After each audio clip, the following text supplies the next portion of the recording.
各位大家好啊！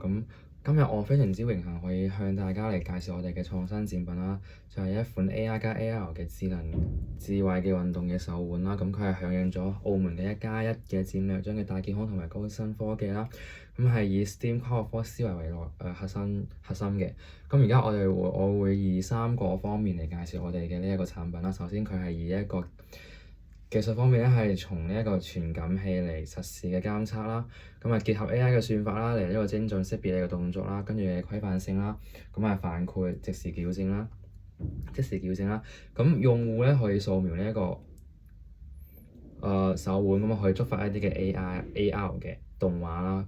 例如喺哪吒廟咧就會有一啲 AR 嘅動畫咧，係一啲嘅武術嘅名家嚟進行一啲嘅動作嘅演示啦。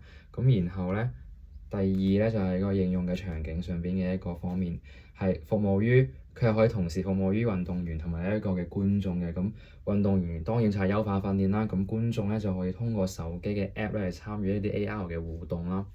第三種就係一個社會價值嘅層面啦。我哋係會以低成本嘅開源硬件為基礎啦。結合教青局同埋文化局嘅資助咧，我哋可以推動到呢一個嘅體育加科技加旅遊嘅產業嘅聯動啦。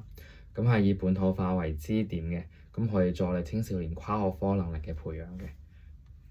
我哋非常之期待呢一款手腕可以成為將來嘅呢一個智慧體育嘅呢一個標杆。多謝大家。